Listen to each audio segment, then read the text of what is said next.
Hey guys, what's up? Welcome back. Thanks for stopping by to check out yet another video in the Triton TR20 restoration series. In today's video, we're going to be finishing erecting our tent over the boat there for dust control and for spraying. Before that, I want to give the hull a thorough cleaning with some wax and grease remover, and we're going to continue to work on getting the compressor running again. So let's get after it.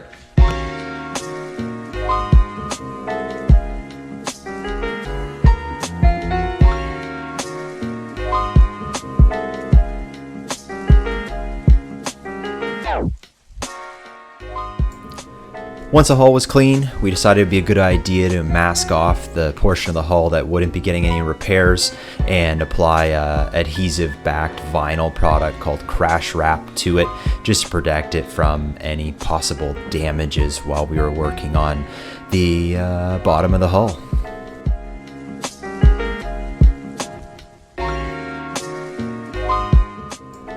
Next up was to get the plastic masking material stretched over the frame.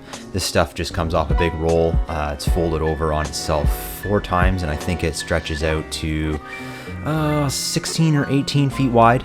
So we had to do 2 pieces of it and seam it down the middle, which works out fine. I really don't know of another product this big that you could do this with that is this light. So we had stretched it out and pre-taped it on the floor just to get across the, I guess you could call it the roof section of our booth, because that would be really challenging to do from either inside the booth or from above. Like, it just would be an impossibility. So here it is, everything all covered up. It worked out really well.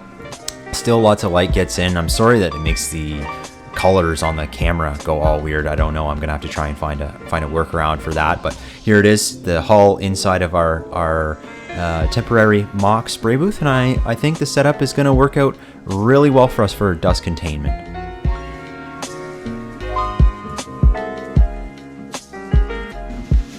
Okay, so let's talk about the nitty-gritty of actually sanding gel coat on the hull. So we've done a small test sample here, just with a hand block, and you can see the different layers of gel all the way down to the layup. So this is our main gel, the gray gel on the outside that actually has the osmosis blistering in it. That's what's coming apart. This next ring you can see is just flake from the exterior of the hull being sprayed that has fallen down into the layup or the mold. And then this center ring here is the actual resin of the hull. That's what we're trying to get down to uniformly all across the entire hull, anywhere that there's osmosis blistering. That's just a test sample that we did with a hand block. Originally we had started with 28 grit on a hand block, and then we knocked it down to 40 grit just to try and sneak up on it so we didn't sand through too aggressively, and it's come down really quickly and easily. So the next tool of the trade that we're going to be using is going to be what's commonly referred to as an air file or an air board, and that just goes back and forth with some sandpaper on the bottom of it. So we'll probably take the majority of this down with air board with probably 24 grit, and then go over it again and work into finer and finer grits till we're down uniformly to the resin. Is there anything you'd like to add? No, other than I guess you could rip her down with something more aggressive, like a angle grinder or something with a disc on it, but you risk gouging up the laminate, and then at that point you'd need to ferret back in with some kind of a compound, vinyl ester or some type of filler, which is a lot more work and effort and harder to sand and stuff. So yeah, that's why we're trying to use an air board, so that all of this can come down uniformly flat and straight, so that when we go to put gel back in, it's a lot more flat and straight that we have to sand it back out. So once we're down, then we just got to feather all the edges out all the way around to whatever we think is a good distance that looks good on it.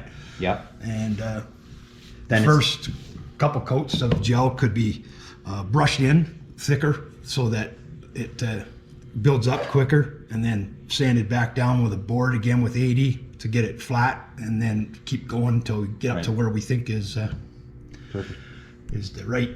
right thickness, with a little bit excess to sand back off and buff and cut it and polish it back out to match the rest of the bottom of the hull.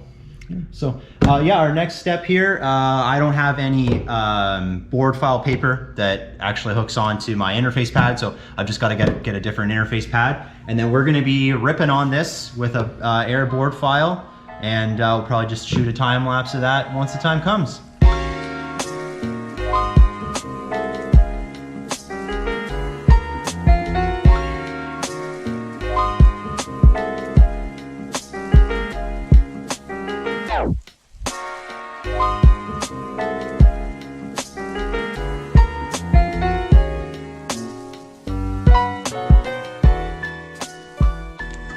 Here is where we're at.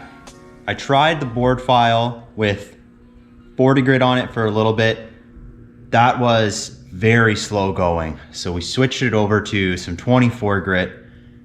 Still pretty slow. It would do it eventually, but you'd be a month of Saturdays or more trying to do the 4 separate areas where the bunks touch on this hull on the trailer. So we have made the careful decision to switch over to a 4.5 inch angle grinder with a, I believe, a 24 grit disc. This tool right here.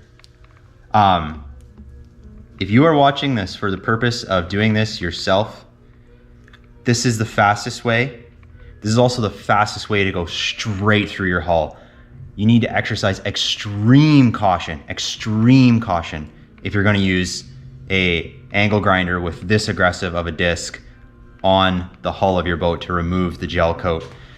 I'm talking keep this thing on as flat of an angle as possible. If you get this thing up and start digging, you will go right through your hull in seconds. So no pressure whatsoever, just gliding this, large strokes back and forth is what's doing it, and it is ripping it down really, really quick.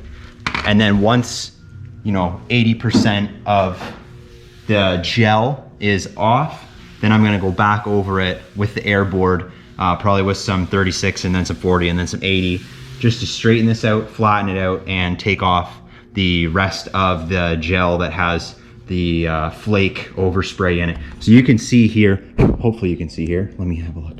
Right there, I have dug in. I dug into the, now I'm not too deep because I gotta go down to the resin coat anyways, but you can see any of these little marks. This is where I was not being careful, and this is with no pressure whatsoever, and the disc as flat as I could possibly get it, and I was still hooking in some areas. So that's how quickly it can happen. But yeah, you can see I've got 80% of the gel ripped off this first bunk, or this first osmosis section, and then I'll be moving on to the next one up here, and then I'll be moving to the other side of the boat. So I'm gonna take a break because my forearms are on fire, and then we'll keep going.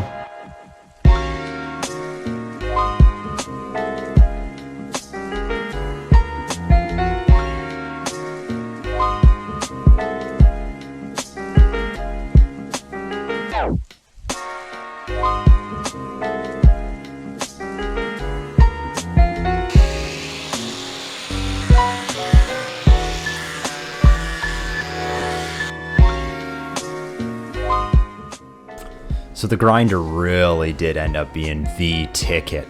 Once I kind of found a rhythm and could consistently keep the grinder at an angle before my forearms and hands would fatigue, I couldn't think of another way to do this. Geez, it would have taken forever and a day with the board file. We did end up going back over it with the board file here and there just to flatten it out. And even hand boarded it at some points just to keep everything nice and smooth. But yeah, the grinder was definitely the star of the show and doing about 98% of the work. So you can see me coming right down into the layup here now. When you can see the red, that's we're into the layup. And yeah, here you go. You can see we would go over it periodically with the air board, just to make sure everything was kind of staying, I guess, as reasonably straight and flat, and just that nothing really got really out of order or out of straight from some erroneous grinder strokes. So I was just going back and forth using the air board and the grinder, and that was pretty much the entire day. So yeah.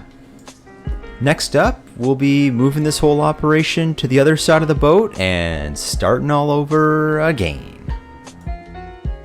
Well, if you've made it this far in the video, you're a real one. You're a real Fishing Ontario fan, and I thank you for that.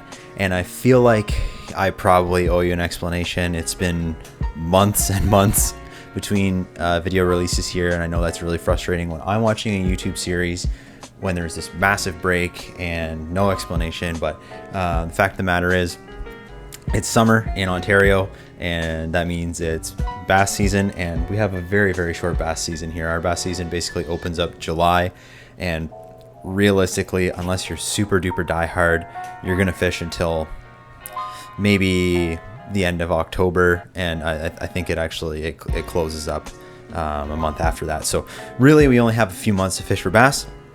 So we've been doing a lot of bass fishing, a lot of tournament fishing a tournament almost every other weekend, me and Dad, and just not working on the Triton whatsoever. But that will resume shortly, I promise. Within the next month or two here, it's the end of August right now, so within the next month or two here, we're gonna have lots of free time to work on the boat. So just bear with me. Don't forget about me. I haven't abandoned you. I haven't abandoned the project. We will see this through. I'm going to video this thing from start to finish. If you continue to watch this series, if you stay faithful, you subscribe and keep watching, I promise you will see this thing ripping. I'm not going to leave you high and dry. So again, I appreciate you watching the videos as always. Appreciate all the support. We've gained so many subscribers since we started doing this Triton restoration series, so I really appreciate everybody here that's showing up for that and shown interest in it. And yeah, I just appreciate everybody who tunes in and watches this and makes it worth my while to sit down at the editing desk here and edit video for like 8 hours. So yeah, until the next one, see ya.